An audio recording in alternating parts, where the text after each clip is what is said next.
Hey, Derek, back with the United Brain Association, here to announce the release of our seventh article in our eight-part summer series concerning concussions. Topics in this article include what is CTE and who is affected by it the most, common symptoms associated with CTE, the many struggles of living with CTE, and finally, the importance of focusing on protection, diagnosis in life, and treatments. Chronic traumatic encephalopathy, CTE, is a degenerative brain disease linked to repeated head injury and can only be diagnosed posthumously. Athletes who participated in contact sports have a higher incidence rate of CTE than the general population. Medical researchers first identified CTE in 1928 in professional boxers. In the early 2000s, Dr. Bennett Omalu published research documenting the detection of CTE in the brains of deceased NFL players. This discovery led to increased awareness of CTE among NFL players and alums. CTE affects thousands of athletes worldwide, and while awareness of the disease has increased in recent years, continued education and research are vital in preventing and detecting this debilitating disease. Raising awareness regarding the dangers of CTE starts with education. The more we know, the better we can protect ourselves. At present, CTE can only be detected during autopsy. CTE has many signs and symptoms common with Alzheimer's, Parkinson's, and many forms of dementia. This makes a CTE diagnosis difficult. Research is rounding the corner on detecting CTE in living tissue. This major breakthrough will open the door to treatments and possible cures. CTE is the outcome of repetitive head trauma over an extended period, and common symptoms include trouble thinking, memory loss, behavioral changes, and persistent mood swings.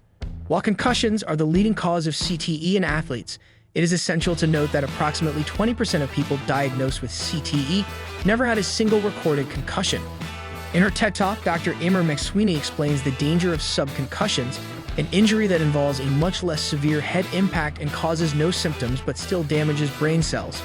Dr. McSweeney says subconcussions are 500 times more frequent, and she mentions a 2016 Wake Forest study that found the higher the cumulative dose of subconcussive impacts, the greater the degree of structural brain injury. An NFL player can suffer hundreds of these subconcussive impacts a season. When viewed on a singular basis, the head impacts appear benign. However, on a cumulative basis throughout a player's career, these repetitive subconcussive injuries can have a devastating effect on the brain. For additional information on the NFL and CTE, please visit UnitedBrainAssociation.org and select blogs, American Football, High Energy, High Impact. Numerous professional athletes have spoken about the effects of repetitive concussions on their lives after sports. Many believe their head impacts have affected their physical and mental health. Before their passing, many athletes with CTE struggled with things like depression, anxiety, trouble thinking, emotional instability, problems with coordination, and constant headaches. In a webinar, Kevin Drake, a former NFL player, talks about how he believes repetitive head injuries have affected his life after football. He says that since retiring from the game, he has developed things like anxiety, depression, and ADD, which Drake contributes to the number of concussions he suffered while playing football. While it is impossible to say with 100% certainty that Drake has CTE, his symptoms align perfectly with other athletes diagnosed with CTE. For more information on CTE, please visit UnitedBrainAssociation.org and select Brain Resources. The relationship between head trauma and CTE has been demonstrated for over 20 years. There is no known cure for this debilitating brain disease. However, the incidence of CTE can be lessened and possibly eliminated by using proper techniques and advanced technologies to reduce head injuries.